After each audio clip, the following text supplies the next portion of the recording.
Hello there, Mad Mike here, and welcome back to the channel. And today we're going to do another episode of Movie Spotlight since it's a light news day. I'm going to be trying to line up our next stream, I think, for tomorrow night, Tuesday night. That's going to be episode 3. If we can't do it Tuesday, then we'll probably wind up doing it on Wednesday night.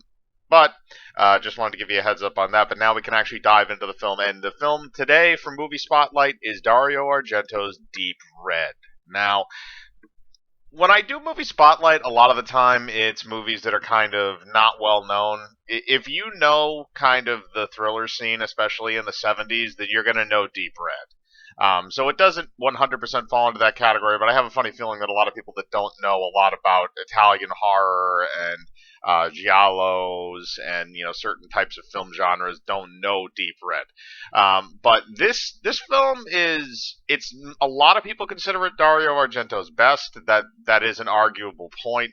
Personally, I do prefer Suspiria over this, but Deep Red is a close second. And the thing with Deep Red is that Deep Red is a more traditional giallo. And when I say that, giallos originally started out as kind of these murder mystery thriller type of things, that type of a genre film, and then they had the gore effects and stuff like that too. But this is way before you had the zombie splatter films in the late 70s and early 80s following Dawn of the Dead. This is before you got some over the top stuff like Demons, which again was in the mid 80s. Really, you didn't start seeing a lot of the really bloody, gory horror aspects until probably the late 70s. And Deep Red came out in 1975. So this was kind of at the very height of the original giallos, which again, this movie kind of it showcases Dario Argento's ability to kind of copy other directors. And when I say that, I don't mean copy as in blatantly rip off and do whatever. I mean copy as in he takes the techniques of another director and he uses it for himself. And this one again, this kind of got him the nickname the Italian Hitchcock, which again that's a debatable point, but. Excuse me. This film really kind of accentuates that original giallo formula, and it kind of perfectly balances it, where a lot of it is kind of this mystery movie with a lot of these very kind of dreamlike psychological elements. And just to go into kind of a little bit on the movie outside of Argento's directing, the film stars David Hemmings and Daria Nicolodi, and Daria Nicolodi was actually would later become Dario Argento's girlfriend and also have one of his children. So this is kind of funny that this is kind of the movie that they went into together, and then also she would appear in Phenomena, which is 1985, which is near the end of their relationship, in Tenebrae, and in a few other of his films as well. I can't remember if she actually appears in Suspiria, but I do know that she did give story ideas for Suspiria. So there's that. The other thing is that the cover for Deep Red, which is very reminiscent of Hitchcock's Vertigo, so much so that it's basically kind of a ripoff of it in a certain way. Which obviously Vertigo is one of Hitchcock's best, so I guess if you're going to rip off something, you rip off that. But the poster was obviously a ripoff to that. The movie is a homage to it, or at least it feels like a homage to it. Italian directors' homages and ripoffs are kind of going in the same vein, basically.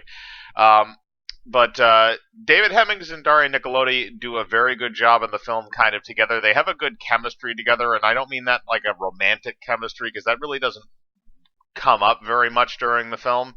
But the thing is that when they interact with each other, a lot of it is arguing and a lot of snappy back and forths and stuff like that, and it feels like, Daria Nicolodi feels like she's playing more of a His Girl Friday type of a role, that kind of snappy, quick news reporter type thing.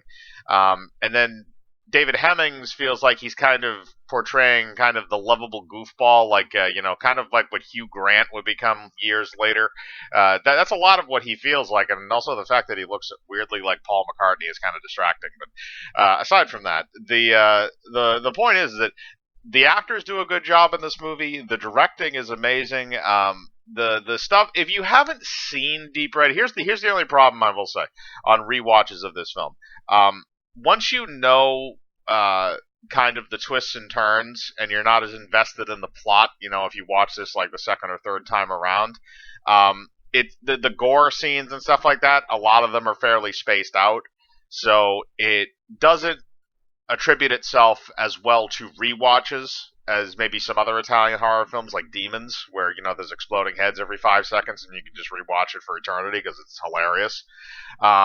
But on the other hand, with Deep Red, it's a different story where there's a fair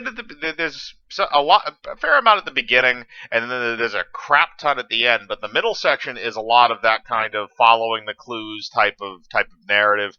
And again, if you know where all the clues lead, then it kind of takes away from that experience. But you can say that about any movie, and I don't about well, not any movie, but most movies. But I can't take that away from the film because again, it's still a great narrative. Some of it, again, it's an Italian horror film, so some of the stuff that you see in it, you have to have a little bit of a leap in logic in certain circumstances. Some of the effects in it that were done, which you can tell were actually kind of done on the cheap, aren't really that bad. There's a scene of a burning house, which is actually somewhat convincing, even though you can kind of tell they just overlaid the flames over it. But and I know I keep saying but the point is that Deep Red is probably one of, if not Dario Argento's best films. It's a great giallo. It's a great kind of murder mystery if you want to go into that. There are some supernatural elements to it because one of the women that gets murdered early on is, she's a psychic. But for the most part, there's really no supernatural elements in the film outside of that. It's really just kind of, everything takes place in what we would consider to be reality. There's kind of little jumps in logic that maybe might have some other stuff going on, and it's actually kind of funny too. Not just because of the dubbing, but it's funny because you get to. There's actually a pretty hilarious scene with the lead. David Hemmings, and he's in Daria Nicolodi's car, and the seat kind of falls out, so he's sitting down kind of below the dashboard, and the sun shield keeps falling down on top of him, and he locks the door, and apparently the door is messed up, so they have to have a mechanic to unlock it. So the car has a bunch of stuff, and Daria Nicolodi is supposed to be playing a reporter, and David Hemmings is supposed to be playing a pianist. And basically, they get embroiled in this murder, and they have to figure out, who the killer is and what's going on. And there's a bunch of other random crap in this film that, you see, here's the other thing, too, with an Italian film, is that you have to take it as the experience that it is, and not the experience necessarily that you're looking for in it. Because here's the thing, and again, this might make a little bit more sense after the explanation, but when you sit down and watch an Italian film, they do a lot of stuff that you might think, like, why did they need to do that? Like, what's the purpose of this? And I'm going to tell you right now, the purpose of them doing that is literally to fuck with your head. That is not me like beating around the bush. That's literally what they do. Is they throw in random elements every once in a while to kind of get you to kind of tilt your head and whatever. But the thing is, it keeps you engaged, but it doesn't impact the story, which is the kind of the odd part about it. Why people always think that it's kind of a vestigial element of giallos.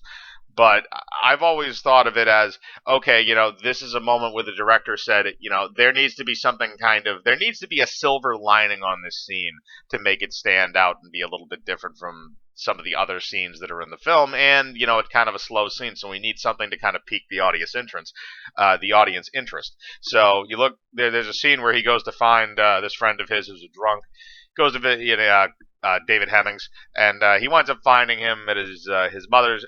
He goes to his mother's house. He's not there, so she sends him someplace else. So he finds this apartment that he's in, that's somebody else's apartment, and he's just there drunk. But it turns out the apartment, it actually belongs to his gay ladyboy lover, who answers the door. And ironically, that's actually a woman dressed as a man playing a man dressed as a woman.